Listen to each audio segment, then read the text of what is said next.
Bonjour à tous, me voici au niveau du lac de Carcès. Nous sommes début décembre et cela fait maintenant un mois que le lac est en vidange pour un contrôle du barrage. Donc un petit plan pour vous montrer avec la petite étoile l'endroit où je me situe par rapport au lac. Donc je me situe au niveau du pont, au niveau de la station de prélèvement pour l'eau de Toulon. Et une petite vidéo pour montrer un peu ce qu'il y a au fond du lac.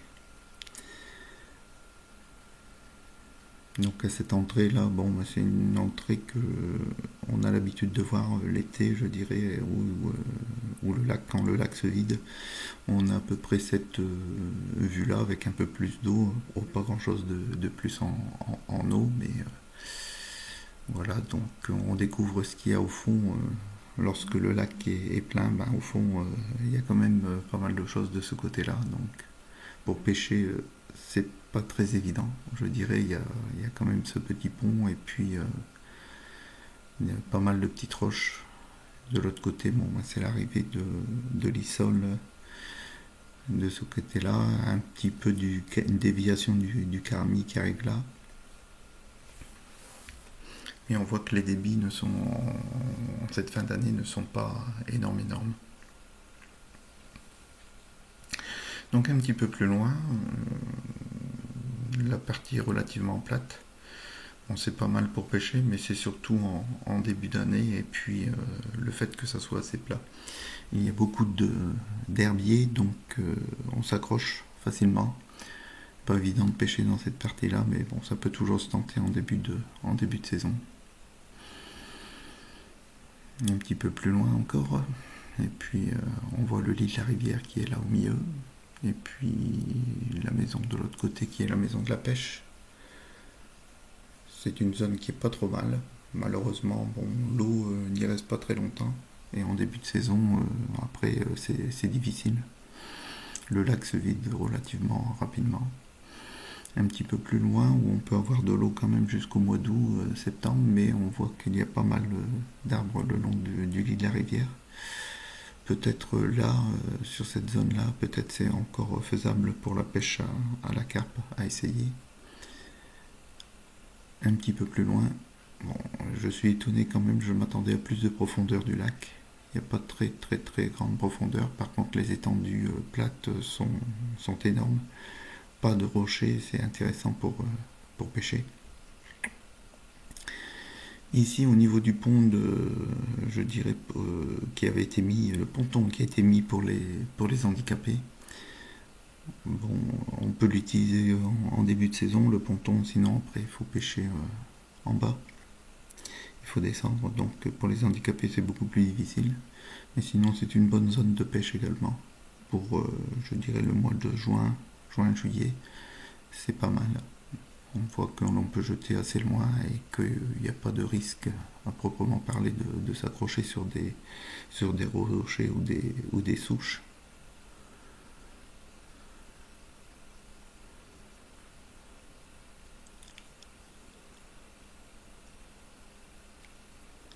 Bon, les parties vertes, c'est de l'herbe. On voit les taches marron aussi, c'est de l'herbe quand le niveau n'est pas très haut. Il faut quand même faire attention aux herbiers qu'il peut y avoir dans le lac. Il faut peut-être pêcher un peu plus loin, c'est pas totalement évident, mais c'est faisable, c'est réalisable.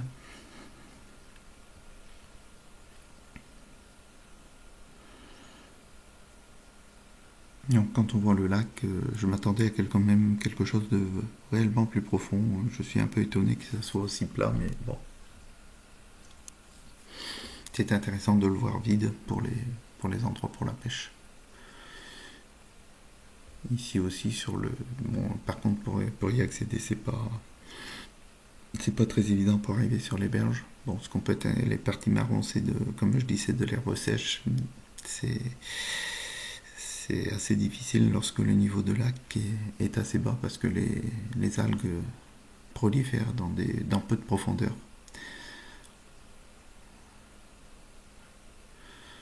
On a toujours un peu. Là, on voit bien l'endroit où il y a les herbes qui ont poussé. Et le lit de la rivière. Le lit de la rivière qui est là.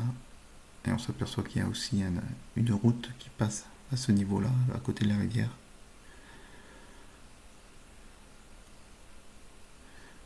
Voilà.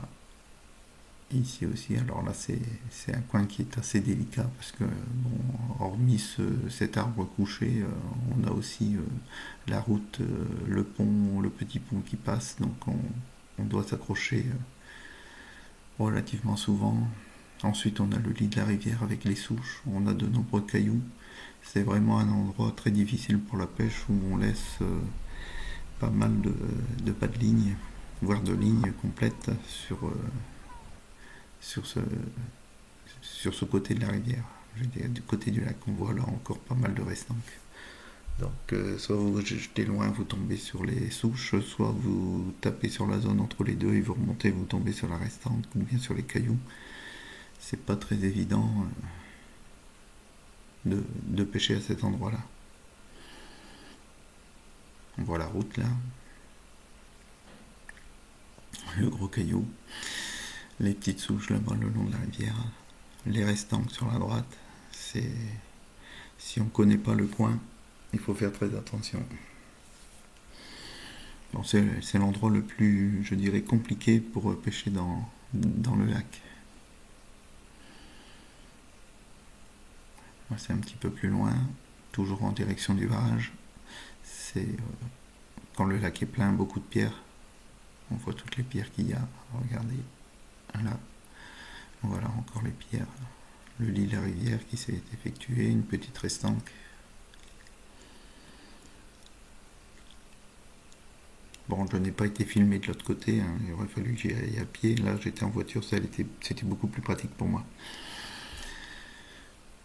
Donc les bords, faut se méfier, il y a des cailloux, on peut pêcher au loin, mais bon, faut faire attention quand on remonte son bas de ligne. Si on a un plomb, etc., essayer de le soulever et puis de le ramener rapidement.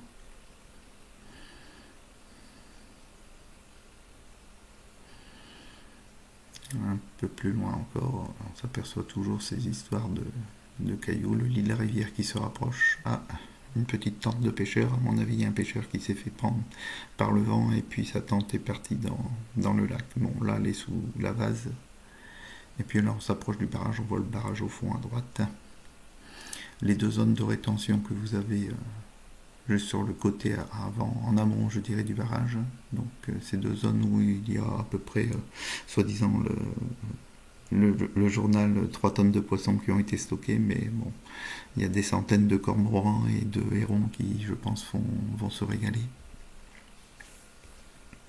Voilà. De ce côté-là aussi, vous voyez des restants. Donc, tous les 4-5 mètres, il faut faire attention. Vous pêchez sur un plat et puis d'un seul coup, vous perdez 2 mètres. On voit les cormorans là et je dirais les hérons qui sont sur le côté de la rétention. La rivière qui passe. Et là, je suis pratiquement au niveau du barrage, sur le côté. On voit les deux bacs. Et puis les travaux qui ont commencé de vérification du barrage, en espérant qu'on puisse remettre le barrage rapidement en service, en eau, je dirais, pour le printemps.